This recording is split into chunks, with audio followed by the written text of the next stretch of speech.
سلامونه دوستانو، ښه یاست؟ جوړ یاست؟ بخیر یاست؟ نن به زه تاسو ته د پروډکټ لیسټینګ دپاره یو ویډیو، ډېره لنډه ویډیو درته جوړه کړمه چې تاسو څنګه پروډکټ لیسټ کړئ، هغه چې بارکوډ ونه لري. نو تاسو چې کله خپل اکاونټ ته راسئ، دغه لیکې چې دی دا به کلیک کړئ، په دې کې چې دی ایډ پروډکټ دا به کلیک کړئ. دلته په دغه ځای کې تاسو به اکثره بلد یاست چې په امیزان کې مخکې کار کړي، یو شی لیسټ کړي.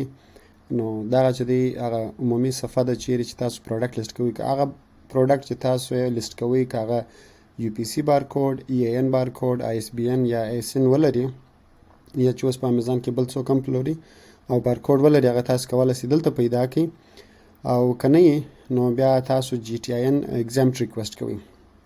لکه اوس دلته لیکلی دی I'm adding a product not sold on Amazon. I'm uploading a file to add multiple products. I want to learn how to list products. دغه هم تاسو کلیک کولی شئ I want to learn how to list a product. دلته به لاندې راسو what is GTIN GTIN exemption status. ما ریکویسټ کړی و، هغه اپروف شوی دی.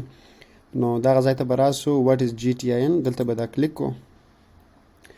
دا چې کلیک کړئ نو تاسو کولی شئ دلته وګورئ دا before you request GTIN exemption، د دې د مخکې چې تاسو GTIN exempt request کړئ. how to request GTIN exemption، څنګه GTIN exemption request کړئ چې تاسو څخه بارکوډ ونه غواړي او تاسو پروډکټ لیسټ کړئ. فرض کړئ تاسو یو شی علی بابا کې رانیسئ او بیا نسئ کولی چې بارکوډ ورانیسئ. یو پروډکټ بارکوډ تقریبا $10 باندې راځي شاوخوا، نو هغه اضافه مصرف دی. نو how to add a product after you receive a GTIN exemption additional resources. نو دا ډیر زیات معلومات دي چې دا تاسو به وایست ګوري بیا. نو before you request a GTIN exemption download the list of brand that require a GTIN. دا list د برانډز دی چې GTIN خامخا غواړي. او دلته دا دی how to request a GTIN exemption. You can apply for GTIN exemption here. Before you apply, make sure you have the followings. نو ډیر زیات بلته وخت نه ضایع کوو. نو دلته چې دی پروډکټ کیټګري ورکوي چې تاسو په کم کیټګري کې تاسو غواړئ چې دغه وکړي هغه GTIN exempt request کړي. نو دلته بیا تاسو راځي هغه بعد چې کوم دلته ولیکي clothing electronic، هر شي چې تاسو لیکي هغه به تاسو پر اړه لري. فرض کې زه یو چې دی د ځلاند په نامه د لباسونو زه خپل پروډکټ موږ لرو، هغه موږ خرڅوو. نو هغه زه کولی شم دلته ولیکم ځلاند. هغه چې دی بیا دلته clothing shoes and jewelries، دا زه کیټګري ور اضافه کوم. او دوهم که تاسو یو بل هم داسې په خپل نامه باندې ولرئ او خپل یې جوړوئ او دغه نه لرئ، دغه دپاره بارکوډ نه لرئ، نو هغه تاسو لیکلی شئ. او نور عام چې په هولسیل باندې شی رانیسئ، په امیزان کې خرڅوئ چې بارکوډ نه لري، نو هغه ته به تاسو دغه لاندې چې لیکلی دی دا جنریک، دا به لیکئ. جنریک چې مو ولیکئ بیا به تاسو د پروډکټ کیټګري سلیکټوي، لکه بیوټي and personal care, baby products, automotive. نو هر هغه کیټګري چې ورسره دغه لري سمون لري هغه تاسو کولی شئ ورسره اضافه کړئ. فرض کړو هوم اینډ کچن جنریک پروډکټس دي زه خرڅوم، بیا دا کلیک کړئ سلیکټ الیجیبیلیټي.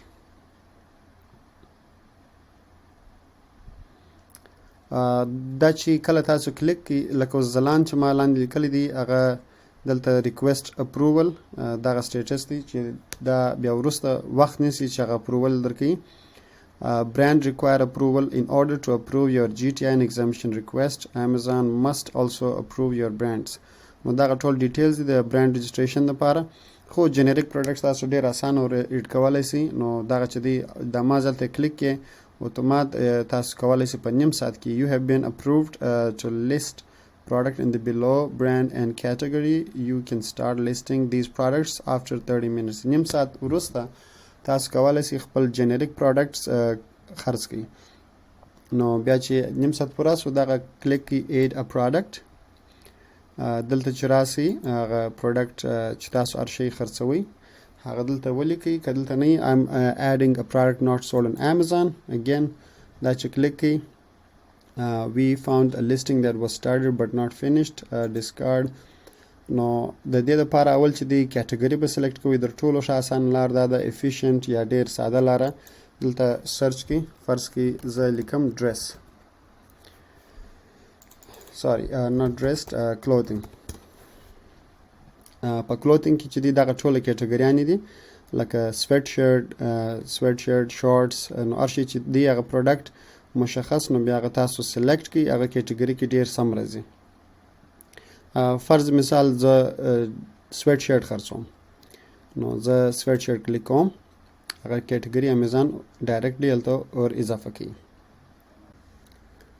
نو کله چې تاسو دغه صفحې ته راغلاست دلته به اول هغه SKU ورکوئ سټاک کیپینګ یونټ دا نمبر به تاسو ورکوئ. دا په تاسو پرړلی فرض که زه ورکوم ZLA 00A2022 داسې یو نمبر دی دا زه ورکوم.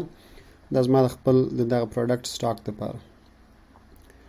د هغه وروسته چې دی دغه پروډکټ آیډنټیټي offer product details variation که ستاسو پروډکټ variation لري مختلف کلرونه مختلف سایزونه نو هغه تاسو دلته ورکولی سي.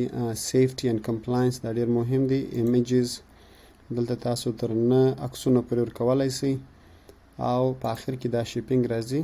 دا شیپینګ دپاره د آیټم د یونټ چې دی د دې لکه د پیکینګ لینت اوږدوالی او د لینت یونټ لکه انچ باندې دی چش باندې دی د اوږدوالی همدارنګه ویټ یا بارې هایټ جګوالی او د پیکینګ وزن په پاوند دی کیلو دی میلیګرام دی ګرامز دی هر شی چې دغه تاسو به دلته سلیکټوئ. دغه سره علامې چې ورسره دي دا لازمي دي دا به تاسو ټوله ور اضافه کوئ. تاسو چې دلته راسئ دلته ګوره دا ویریشن ورسره لیکلی دی بیا دغه کوېسچن مارک چې دلته کلیک کړئ نور ډسکریپشن په دې کې نور هم شته چې تاسو په هغه باندې پوه شئ چې دا څه شی غواړي. نو دغه ټول معلومات دي. د دې دپاره که تاسو بیا هم کومه پوښتنه لرئ په کمنټ کې راته ولیکئ. دوستانو زه به تاسو ته نن یو بل لینک هم ستاسو سره شیر کړم. دغه سرویس پرووایډرز دي اپلیکیشنونه دي تقریبا 115 اپس دي چې دا د امیزان سیلران اکثر استعمالي. زه خپله جنګل سکاوټ کاروم او نن سبا چې دی هیلمټن ډېر ټاپ ټرینډ کې دی. امیزان خپله ډایرکټلی هم د دې سره اوس کنټریبیوشن لري کار ورسره کوي او دغه پروګرامونه دي چې پروګرام سپورټډ امیزان بزنس B2B برانډ اونر فولفلمنٹ بای امیزان ګلوبل سیلینګ مرچنټ فولفلمنٹ merchant shipping services seller fulfill prime SFP. دلته چې تاسو فری کلیک یوازې بغه فری اپلیکیشنونه دلته راسي او دغه لینګویجز یا په ژبو کې شته نو تاسو کولی سئ دا ټول وګورئ او په دغه ملکو کې د دې خدمات شته نو تاسو وګورئ کوم شی تاسو ته فایده کوي هغه څخه استفاده وکړئ. زه به تاسو ته دغه هیلمټن درښکاره کړم چې د دې ویب سایټ دغه رقم دی دا د دې ویب سایټ دی. دلته تاسو پروډکټ په باره کې معلومات کتلی سئ. نور ډېر داسې شیان شته چې د هغه خدمات تاسو ته وړاندې کوي خو پیسې غواړي دي. نو تاسو دلته پرایس کلیک کړئ.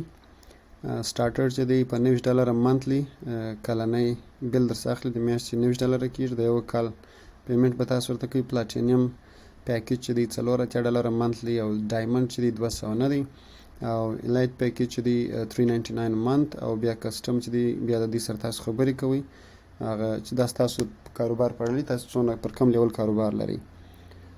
دی اوس په ډېر ښه ټرینډ کې روان دي ډېر ښه خدمات لري ډېر ښه سرویسز لري. جنګل سکاوټ هم بد نه دی هلته زه اپرچونټي پروډکټ اپرچونټي پیدا کوم او نور داسې معلومات ورې زه پیدا کوم چې په هغې ما سره په دې کې مرسته کولی شي چې زه صحیح پروډکټ انتخاب کړم او هغه د پروډکټ ټرینډ وګورم چې څونه سیل لري کوم پروډکټ ډیمانډ لري نیچ سکور یې څو دی سیزنلیټي یې څنګه ده نور داسې زیات معلومات. دغه د دې لینک چې دی زه به ستاسو سره په کمنټ ډسکرپشن باکس کې سره شیر کړم نو دغه خدای دې وکړي چې ستاسو سره دا ویډیو کومک وکولی سي. که کومه پوښتنه لرئ کمنټ کې راته ولیکئ. بیا هم دغه وایم چې کمنټ کې راته ولیکئ. زه کوشش کوم چې هر څونه ژر ممکن وي زه تاسو ته ویډیو جوړه کړم. بخښه غواړم زه ډېر زیات مصروف یم ډېر زیات مسؤلیتونه مې د غاړې دي چې هر څومره ژر ممکن وي زه ویډیو غواړم جوړ کړم چې در څو ستاسو کومک سي. د دې واره ډېر زیات وځنډېدلم، نو راتلونکي انشاءالله تعالی کوشش کوم چې ځینې ویډیوګانې ځینې معلوماتونه ژر تر ژره تاسو سره شیر کړم چې ستاسو هم یو کومک وسي، یو مشکل مو په حل سي. او دغه یو خبره زه بار بار ټولو افغانانو ټولو پښتنو وروڼو ته کومه چې ډېر احتیاط وکړئ، ریسک پکښې کې شته. نو داسې ډایرکټ انویسټمنټ مه کوئ چې سم صحیح هغه د پروډکټ ایویلیویشن مو نه کړی، معلومات مو نه کړی، پروډکټ مو صحیح انتخاب کړی نه، دغه په باره کې مو سم ریسرچ نه کړی، صحیح پروډکټ سورس نه کوي، سیمپل راونه غواړي، کوالټي چک نه کوي، در هغو پورې چې دی انویسټمنټ یا سرمایه ګذاري مه کوئ. په دې کې ریسک هم د غونه زیات شته. اوس امیزان FBA ته چې تاسو شی واستوئ هلته منتلي ستاسو څخه فیس غواړي. که تاسو بیرته واپس هغه شی د امیزان د FBA ته ووایاست چې دا راته راوباسه، هغه هم تاسو چارجي. پر دې باندې تاسو بیرته دغه کوئ، وینډر ریټرن ورته وایي. که تاسو په ګوګل کې ولاړ سئ هلته کلیک کړئ امیزان وینډر ریټرن وګورئ چې هغه هم ډېر پرسنټیج ډېر لوړ دی. ډېر داسې بزنسونه دي چې هغه هلته ناکام سي او مجبور یي چې هغه خپل پروډکټ بیرته راوباسي. هغه پروډکټ چې راباسي امیزان پر هغه باندې هم مجبور دي چې چارجز ورڅخه واخلي.